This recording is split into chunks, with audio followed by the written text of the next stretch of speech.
फुबाई फू हा सर असा कार्यक्रम आहे ना, तो अजूनही प्रेक्षकांच्या लक्षात अजूनही आहे. बघतो. अरे वाक्यानं वाक्य आम्हाला बोलून दाखवतात. हो हो. आणि त्या प्रत्येक कॅरेक्टर सुद्धा लक्षात. अजूनही तुम्ही कलाकार जेव्हा कार्यक्रमांना सुपाऱ्यांना जात असाल तेव्हा ते सांगतात ते ना, की ते करतो. करून दाखवा हो ते वगैरे. स्किट, ते स्किट करा सर, सर ते स्किट झालं आणि पाहिजे. ती भट्टी एवढी छान जमलेली खूप सगळ्या भयंकर, कलाकारांची. भयंकर, प्रत्येक जण अजूनही काम करतंय हो, हो. त्यातलं. मला ना त्याच्या बॅकस्टेजच्या गोष्ट ऐकायला आवडेल की आता तुला एक सांगू का, आता मी आणि भारत जोडी होतो. हो. तर आधी मी आणि तावडे होतो, मी दुसऱ्या पर्वात मी होतो. आणि माझं पहिला मोठा शो, तोपर्यंत नाटकच करत होतो मी. पहिला शो टेलिव्हिजन, पहिलं यार. गोस्वामी होते तेव्हा दिग्दर्शक, मोठे गोस्वामी, ते फुबाई फू करायचे. येस. तर सागर काय करशील सर, मग असं असं फुल एक्साइटमेंट ना, फुल एकदम ऑन. अरे चान्स मिळाल कोण सोडतंय यार.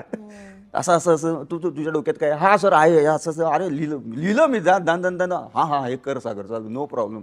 म्हणजे तावड्याने मी करत, नंतर असं व्हायला लागलं ना, मग तावडे सिनियर ना ग, सुनील तावडे सगळं सिनियर, मग सगळ्यांना सिनियर.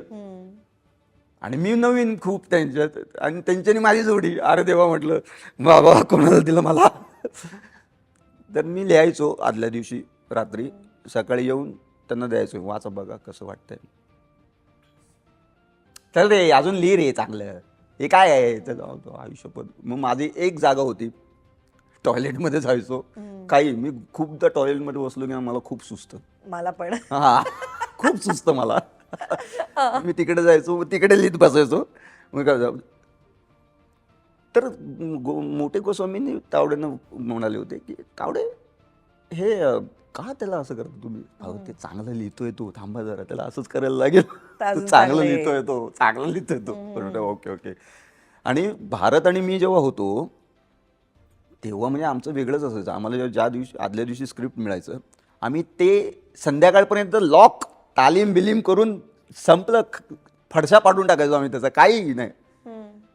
त्यानंतर आम्ही जे झोपायचो, आणि प्रत्येक जण आमच्या रूममध्ये यायचा, हे झाली का रे रिहर्सल, तर हे दोघं झोपलेले आहेत.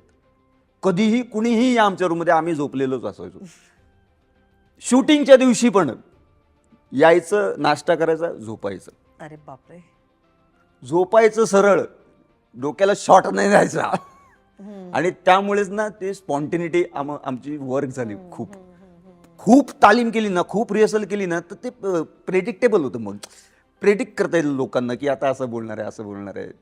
आणि आपल्याला करून करून कंटाळा येतो नंतर. Right right. आणि मग असं होतं की ते पडतं सुद्धा स्केट. हा, पण आमचं कधीच नाही पडलं. आम्ही डायरेक्ट, त्याला माहिती होतं मी काय बोलणार, मला माहिती होतं तो काय बोलणार. अचानक काय त्या डोळ्यात दिसायचं एकमेकांच्या की हा काहीतरी आता नवीन काहीतरी बोलणार आहे, आता काय करायचं. मजा यायची धमाल.